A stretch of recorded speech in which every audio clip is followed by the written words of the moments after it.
Things are about to get a lot worse in South Africa. Please don't shoot the messenger.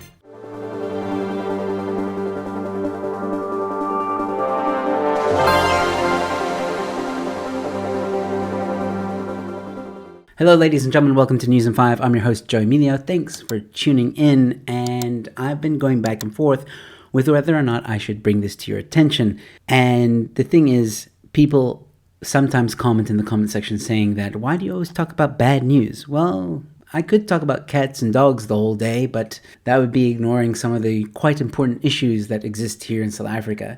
And that's why I talk about bad news. I can't help it that this government always makes the wrong decision. And it is because of these wrong decisions that we find ourselves in a situation, ladies and gentlemen. I am greatly concerned, and I hope that talking about this might wake some of you up. Things are about to get much worse in South Africa. Dawie Roodt, the chief economist at Efficient Group, is an award-winning economist and foremost expert in South African financial matters. He explained that the country has a substantial fiscal deficit, and the day will come when the private sector refuses to fund the state further. Quoting him, the article reads, "The private sector will withdraw its funding to plug the fiscal deficit gap. They are already doing that. Within the next 2 to 3 years, the private sector will say enough is enough and stop funding the state. Many bad things will then happen. If the private sector takes its money out of the country, long-term interest rates will shoot up and the rand will come under pressure. The rand has already weakened and the long-term interest rates are already high, but Roodt warned it could get even worse."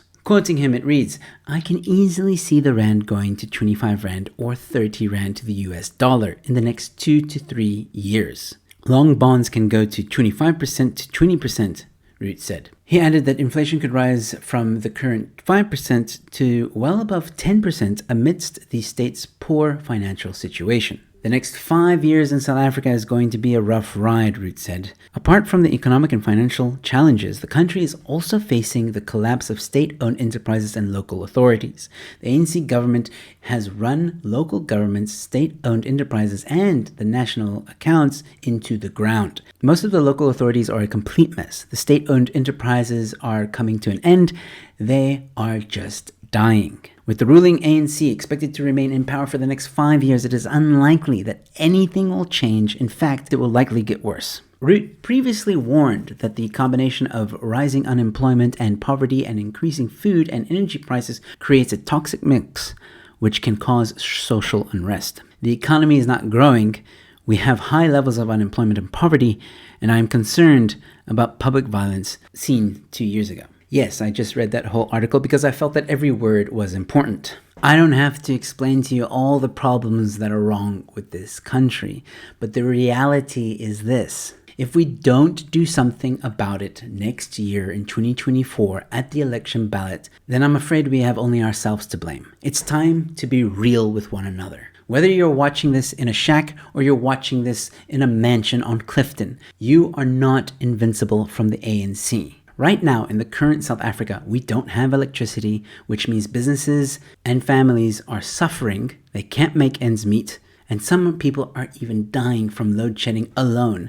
But we also have one of the highest crime rates in the world. We have a mafia-like government that just squeezes every last cent out of the taxpayer and the SOEs that exist right now in South Africa. I say this not to bring you down. I say this to wake you up. We should go and vote. And I know this is sounding like some kind of campaign thing, and we can get into a whole discussion about who you should vote for, but it's up to you. My point is we need to put an end to the downfall of South Africa, and we have an opportunity next year. Whether you want to believe that or not, we do. Yeah, I know this video is getting really down at the moment, and I'm sorry, but I feel that this stuff needs to be said. We need to get real with one another, and we need to encourage one another to vote, regardless of how you feel about the voting system. And that's just how I feel. I'm just being honest. And you can be honest with me in the comment section. Just tell me, hey, Joe, you're an idiot. That's fine. It's fine. You're entitled to your own opinion. Don't insult me. I might block you.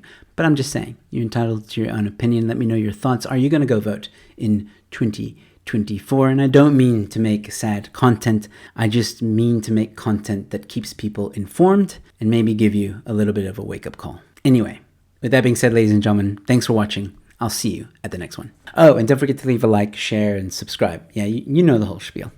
Cheers.